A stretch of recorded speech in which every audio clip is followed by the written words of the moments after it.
Hello. Hello students. हम लोग twelfth में जो आप लोग को इस बार हम लोग स्टार्ट किए थे ऑप्टिक्स सबसे पहले, और हम लोगों का ऑप्टिक्स लमसम ख़त्म हो चुका है। अब हम लोग इलेक्ट्रोस्टैटिक पढ़ेंगे, लेकिन 2020 में लॉकडाउन के कारण और 2021 में भी लॉकडाउन के कारण बहुत बच्चा 11th नहीं पढ़े हैं। 11th का कुछ पोर्शन का ज़रूरत किस क्लास में पड़ता है सर? 12th में। तो वो हम थोड़ा बहुत इम्पोर्टेंट पॉइंट हम लोग देखेंगे। जो नेक्स्ट यूनिट आपको हम पढ़ाने जा रहे हैं इलेक्ट्रोस्टैटिक्स, उसमें जो जो 11th से रिलेटेड कुछ पॉइंट ज़रूरत है वो हम आपको बताने जा रहे हैं। इसमें कोई डिफिनेशन नहीं रहेगा, बस समझना ज़रूरी है कि क्या क्या हमको ज़रूरत है। ये 2 से 3 दिन का बेसिक, एक तरह से ये समझिए इम्पोर्टेंट क्लास है, एक तरह से ये बेसिक क्लास है। क्या है सर? ये आपका बेसिक, ठीक है, ये आपका बेसिक है। इसको एकदम अलग पॉइंट, कोई पे कॉपी जो इलेक्ट्रोसिटी का जो कॉपी बनाइएगा उसके स्टार्टिंग में इसको लिखिएगा। ये सब 11th का पोर्शन है जो आपको ज़रूरत पड़ेगा। चलिए, सबसे पहले इसमें हमको मेनली देखना है क्या क्या, थोड़ा कुछ मैथमेटिकल टूल्स देख लेना है। डिफ्रेंशिएशन, इंटीग्रेशन, लिमिट, ट्रिग्नोमेट्री का कुछ फार्मूला, अलजेब्रा का कुछ फार्मूला, क्वाड्रेटिक इक्वेशन, ये सब। और फिज़िक्स में यूनिट, डायमेंशन, और जैसे आपका वेक्टर मेनली हो गया, मोशन से कुछ हो गया। तो ये सब पॉइंट्स का कुछ ज़रूरत है 12th में, तो वो हम आपको बताने जा रहे हैं। इसे ध्यान से देखते जाइएगा। तो सब यहाँ हेडिंग दे दिए, some important points for electrostatics, ठीक है। तो फिजिकल क्वांटिटी आपको बताने जा रहे हैं। सबसे पहले भौतिक राशि। भौतिक राशि का मतलब क्या हुआ? जो फिजिक्स के फार्मूला को रिप्रेजेंट करे, जिसे हम डायरेक्ट या इनडायरेक्ट मेजर कर सके, वही क्या है सर? फिजिकल क्वांटिटी या भौतिक राशि, इसको हिंदी में बोलते हैं। Physical quantity on the basis of measurement, इसका 3 पार्ट्स होता है, टाइप्स होता है। एक होता है फंडामेंटल फिजिकल क्वांटिटी, सेकेंड होता है डिराइव्ड फिजिकल क्वांटिटी, थर्ड होता है सप्लीमेंट्री फिजिकल क्वांटिटी, जिसको हिंदी में बोलते हैं हम लोग मूल भौतिक राशि। सेकेंड को व्युत्पन्न भौतिक राशि, थर्ड को पूरक भौतिक राशि। ओके, मूल भौतिक राशि, फंडामेंटल फिजिकल क्वांटिटी, सबसे फर्स्ट वाला। मूल मतलब ये फिजिक्स का जो फार्मूला है, जितना भी फिजिकल क्वांटिटी है उसका सबसे ये मेन पार्ट्स है। मूल मतलब इसी से सब फिजिक्स का फार्मूला डेवलप होगा। तो इससे डेवलप जो होगा वही क्या कहलाएगा सर? डिराइव्ड। और जो फिजिक्स के फार्मूला की कमी को पूरा करेगा, ये दोनों पूरा नहीं कर सकेगा ना, ये दोनों नहीं कर सकेगा। जो पूरा करेगा वही क्या कहलाएगा सर? मेरा सप्लीमेंट्री फिजिकल क्वांटिटी, जिसको हम लोग बोलते हैं पूरक भौतिक राशि। तो सबसे फर्स्ट ऑफ ऑल हम देखते हैं मूल भौतिक राशि। तो मूल भौतिक राशि क्या है? जो अपने आप पर डिपेंड करे, जो अपने आप पे डिपेंड करे, वह क्या है सर? फंडामेंटल फिजिकल क्वांटिटी, जिसको हिंदी में हम लोग बोलते हैं मूल भौतिक राशि। ये 7 होता है। कितना होता है सर? 7। फर्स्ट हो गया length, second sir mass, third time, fourth electric current, fifth sir temperature, six sir luminous intensity, seventh sir amount of substance, इसको हिंदी में हम लोग बोलते हैं लंबाई, द्रव्यमान, समय, विद्युत धारा, ताप, ज्योति तीव्रता और पदार्थ की मात्रा। ये 7 है फंडामेंटल, जिसको हिंदी में हम लोग बोलते हैं मूल भौतिक राशि। हम लोग फिर इसके बाद देखते हैं नेक्स्ट क्या सर? Derived physical quantity. इसे जल्दी से लिख लीजिए।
सॉरी स्टूडेंट्स, साउंड चला गया था। ओके, तो यहाँ पर हम लोग जो बात किए थे, जो चला गया था साउंड, ध्यान दीजिएगा। व्युत्पन्न भौतिक राशि, तो व्युत्पन्न भौतिक राशि क्या है? जो मूल भौतिक राशि से उत्पन्न हो उसी को हम लोग क्या बोलते हैं? व्युत्पन्न भौतिक राशि बोलते हैं। या हम इसको सेकंड वर्ड बोल सकते हैं, जो दूसरे से उत्पन्न हो उसे हम क्या बोलते हैं? व्युत्पन्न। इंग्लिश में जो दूसरे से फॉर्म हो उसी को हम लोग क्या बोलते हैं? डिराइव्ड फिजिकल क्वांटिटी बोलते हैं ना। तो इसका जो एग्जाम्पल है वो है speed, velocity, acceleration, force, momentum, impulse, torque, charge, electric field intensity, electric potential. Hindi में चाल, वेग, त्वरण, बल, संवेग, आवेग, विद्युत आघूर्ण, आवेश, बल आघूर्ण, विद्युत क्षेत्रवृत्ता, विद्युत विभव, एक्सेट्रा। ये सब एग्जाम्पल है किसका सर? व्युत्पन्न भौतिक राशि का। इंग्लिश में डिराइव्ड फिजिकल क्वांटिटी। ये अपने आप पे डिपेंड नहीं करता है, ये किस पर डिपेंड करता है सर? फंडामेंटल पर, जिसको हिंदी में बोलते हैं हम लोग मूल भौतिक राशि बोलते हैं। ओके, ये तो बता ही दिए थे, साउंड चला गया था। अब इसके आगे बढ़ते हैं, जो मेरा थर्ड नंबर है, जिसको हम लोग बोलते हैं derived physical quantity.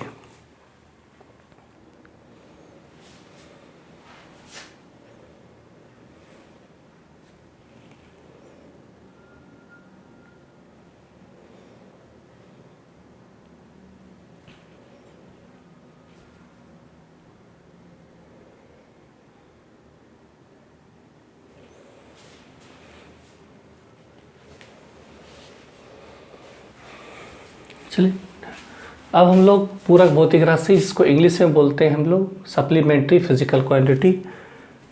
Supplementary physical quantity क्या हो गया? या पूरक भौतिक राशि जो एंगुलर फिजिकल क्वांटिटी को रिप्रेजेंट करे, जिसको हिंदी में बोलते हैं कोणीय भौतिक राशि, है ना।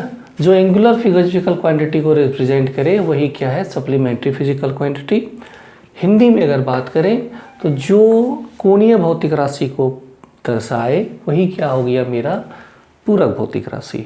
ओके, या अगर हम इसको समझने के लिए यूज करें तो जो कमी को पूरा करे, जो कमी को फिजिक्स के फॉर्मूला में जो कमी को पूरा करे या फिजिकल क्वांटिटी में जो कमी को पूरा करे वही क्या है सर? मेरा सप्लीमेंट्री फिजिकल क्वांटिटी, या हम लोग बोलते हैं उसको पूरक भौतिक राशि। ये दो तरह का होता है, एक होता है plane angle, second solid angle. कौन एंगल सर बोलिएगा? Solid angle. हिंदी में बात करें तो समतल कोण, सेकेंड सर घन या ठोस कोण। तो सबसे फर्स्ट ऑफ ऑल है प्लेन एंगल।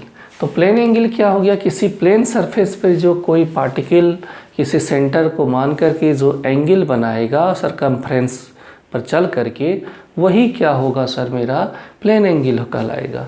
हिंदी में अगर बात करें तो कोई भी पार्टिकल या कोई भी वस्तु किसी पॉइंट को सेंटर मान करके उसके अराउंड या उसको सेंटर मान करके किसी सरकमफ्रेंस पर चलकर उस पॉइंट्स के से रिलेटेड एंगल बनाएगा या कोण बनाएगा, तो उसी को हम लोग क्या बोलेंगे? समतल कोण बोलेंगे।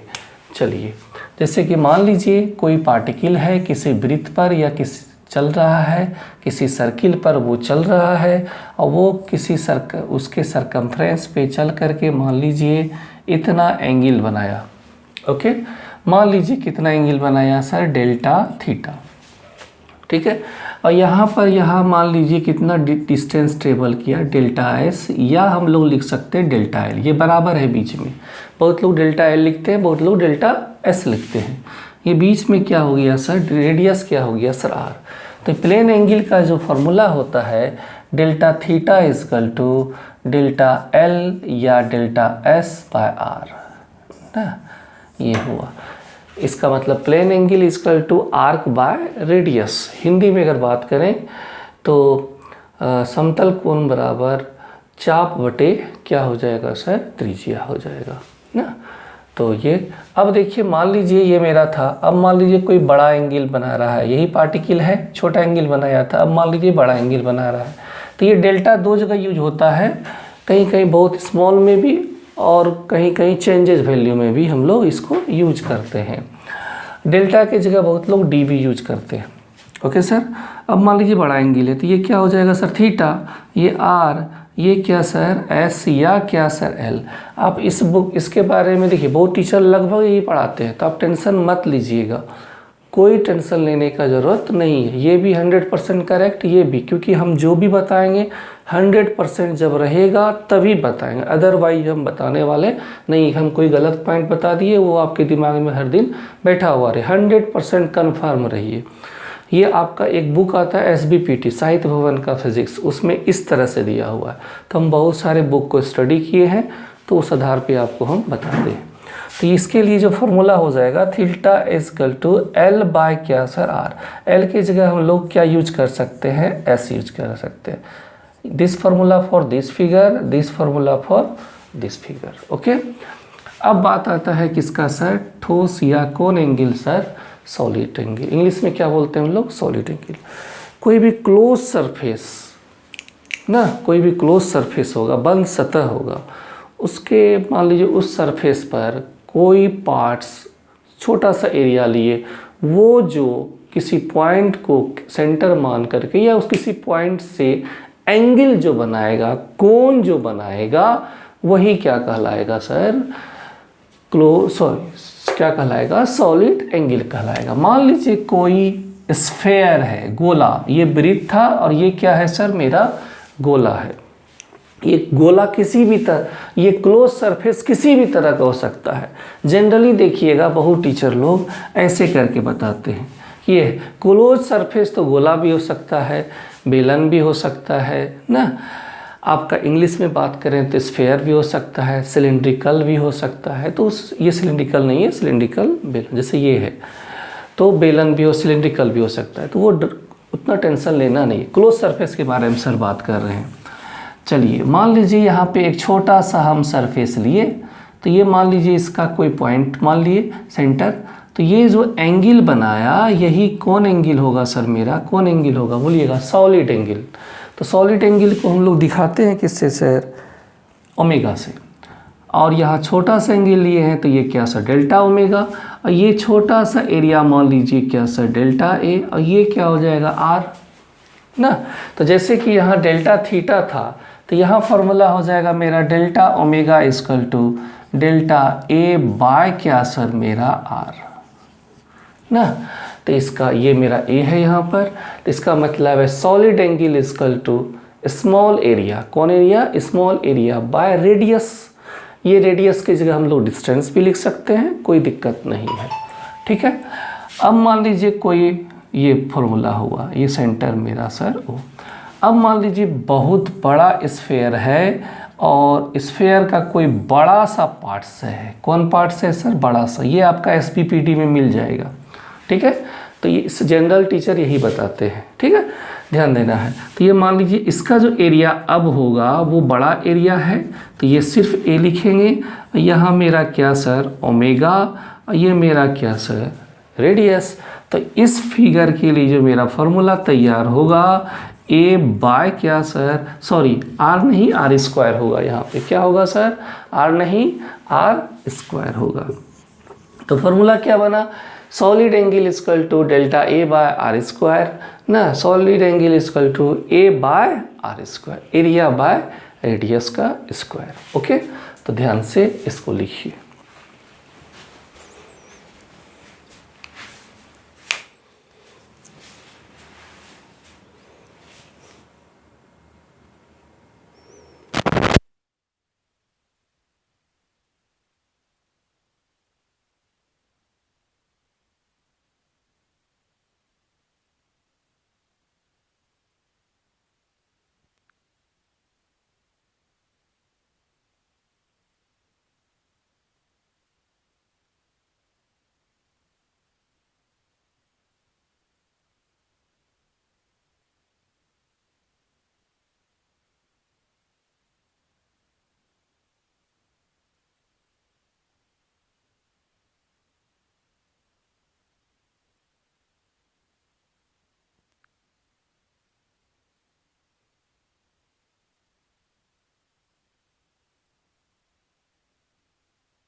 देखिए आपको मात्र यूनिट पढ़ना है मेनली, बट आपको सिस्टम ऑफ यूनिट का इम्पोर्टेंस है वही हम बताएंगे। सिस्टम ऑफ यूनिट ही बताएंगे, यूनिट में ही आ गया ये। हमको डेफिनेशन नहीं देखना है, जो जो हमें ज़रूरत है 12th के लिए 11th का पोर्शन वो हम लोग देख रहे हैं। CGS system. सेकेंड है सर मेरा FPS। सबसे पहले हम लोग कर लेते हैं MKS। क्या सर? MKS। सेकेंड है सर FPS सिस्टम, और थर्ड है सर CGS सिस्टम जो आपके सिलेबस में है, और फोर्थ है सर आपका SI यूनिट। इसका फुल फॉर्म जो है मीटर किलोग्राम सेकेंड, ये है फुट पाउंड सेकेंड, इसका है सेंटीमीटर ग्राम सेकेंड। इसका फुल फॉर्म है international system of unit, international system of unit ना। तो ये सब का हम एक एक करके हम बताने जा रहे हैं। तो सबसे फर्स्ट जो है सर आपका वो है आपका MKS सिस्टम ना, MKS सिस्टम। ओके, ध्यान दीजिए।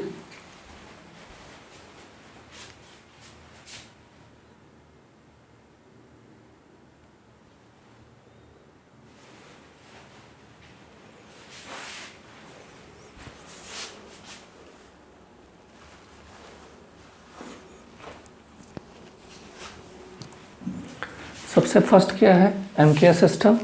तो MKS सिस्टम में इसका फुल फॉर्म होता है मीटर किलोग्राम सेकेंड ना, MKS। ये हो गया मीटर, ये हो गया किलोग्राम, ये क्या हो गया sir? Second, SECOND second. Metre को जो हम लोग डिनोट करते हैं वो स्मॉल m से, इसको सर kg से, और इसको सर सेकेंड S या हम लोग SEC, S या SEC। और मीटर जो यूज़ होता है किसको नापने के लिए सर? लेंथ, लेंथ मतलब लंबाई ना।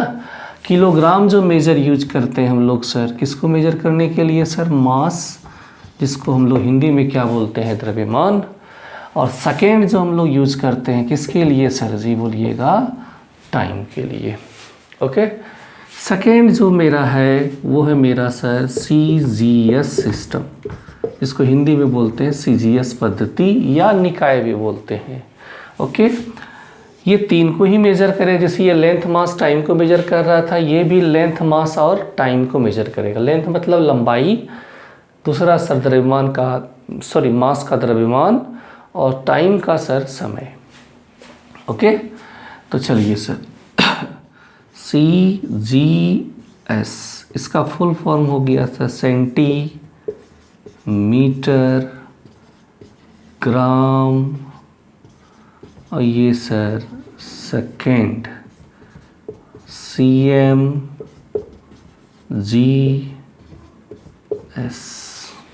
ना, ग्राम।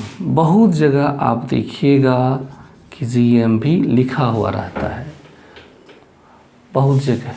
तो ये हो गया सर लेंथ, ये सर मास, ये सर टाइम। इसे देखिए,